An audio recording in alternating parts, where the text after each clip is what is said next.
Hi everyone, my name is Arvind Burathuki, and in this video, I'm going to share my literature equity analysis project for ADU 316 class. For this assignment, I picked a collection of 8 books that all connect to my passion for learning about culture, identity, and belonging. Um, I think this collection would really well, works really well for the teens or high school students who are figuring out who they are. But honestly, some of these books will be great for adults too. So for this video, I'll go through each of the book and talk a little bit about it and what I've learned from them and share strength and challenges in my collection. So first book is this one. This book is Here Love by Matthew A. Cherby. This book is short but so powerful. It is about a dad trying to do his best to get his daughter's hair done. Uh, it makes the story feel special, like how it celebrate the black hair, family love, and identity. It shows how something simple as doing hair can mean so much. And the next one is Blue Sky, White Stars by Sarvinder uh, Nelson. This one connect with American flag to different events in the U.S. history, uh, like civil rights movement, uh, the moon landing.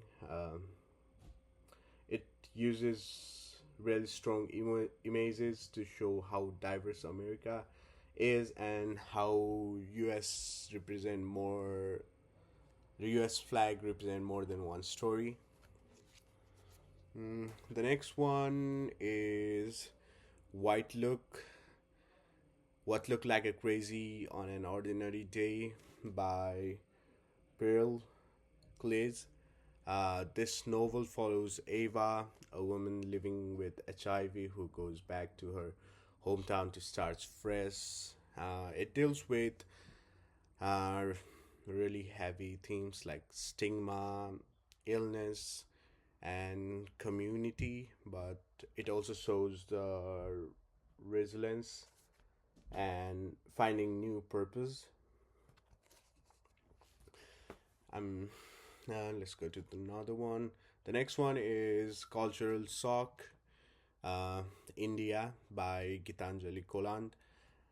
This is non-frictional, and it is more like a guide. It explains tradition, daily life, customs in India. Um, it's really helpful for understanding the cultural difference between USA and India, and more like a Hindu people.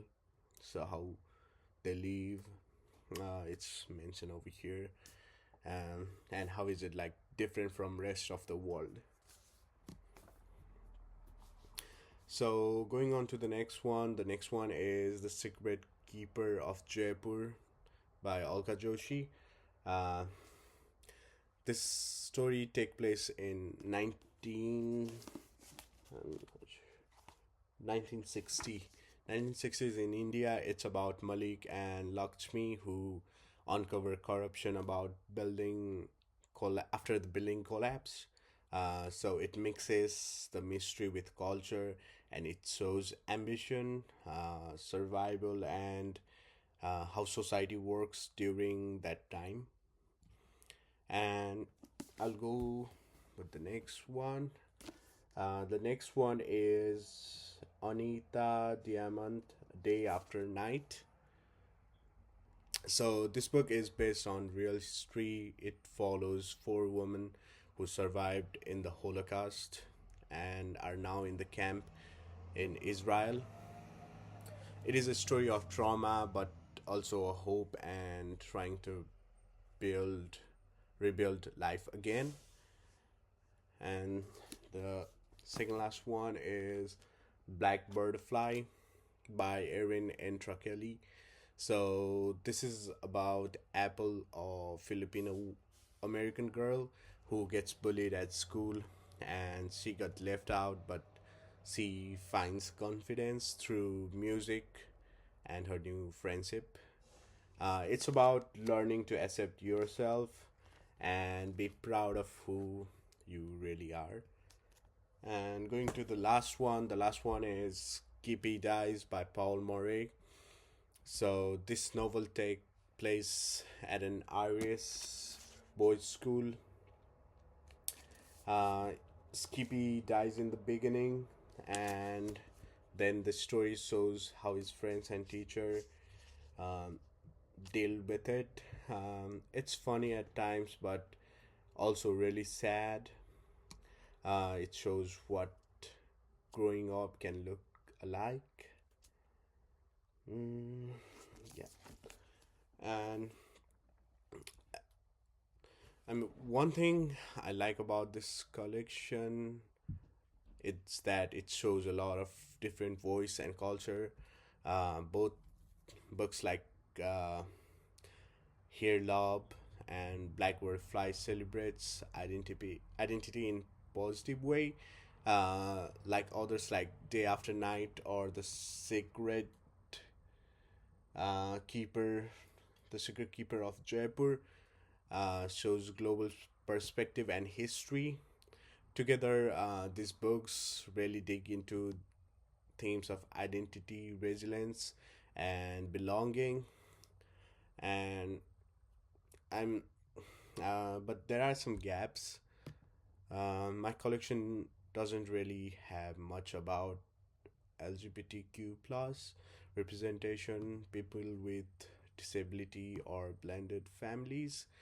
Also, few of the books are very heavy, like a Holocaust or HIV, which could seem, which could like make it seem like certain group are always struggling.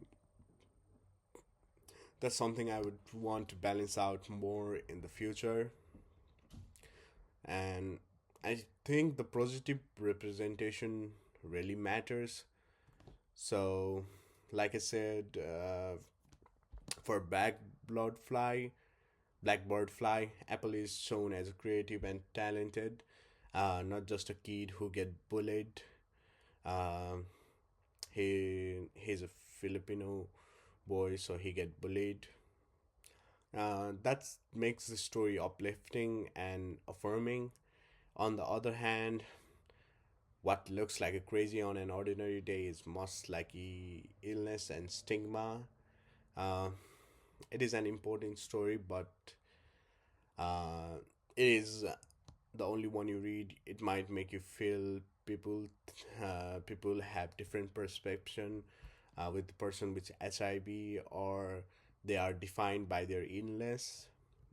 That's why it is important to mix in the stories that also show joy, everyday life, and successes. So if I want to give some takeaways, that will say a multilingual or immigrant student might feel proud seeing part of their culture reflected in the books. Um, like Blackbird Fly or Culture Shock India. Uh, a white monolingual student might gain empathy by learning about different stories and experience they don't usually see around. Mm. That shows how book can be both a mirror and a window. Uh, Overall, this project show me that books don't just tell stories; they reflect culture, but they also shape how we see ourselves and others. My collection shows both the struggles and the pride of living in multicultural settings. In the future, I want to keep adding the books that fill in the gaps and represent even more voices. Um, that is all from me. Thank you so much for watching. And this is all my literature equity analysis project. Hope you like it. Thank you so much.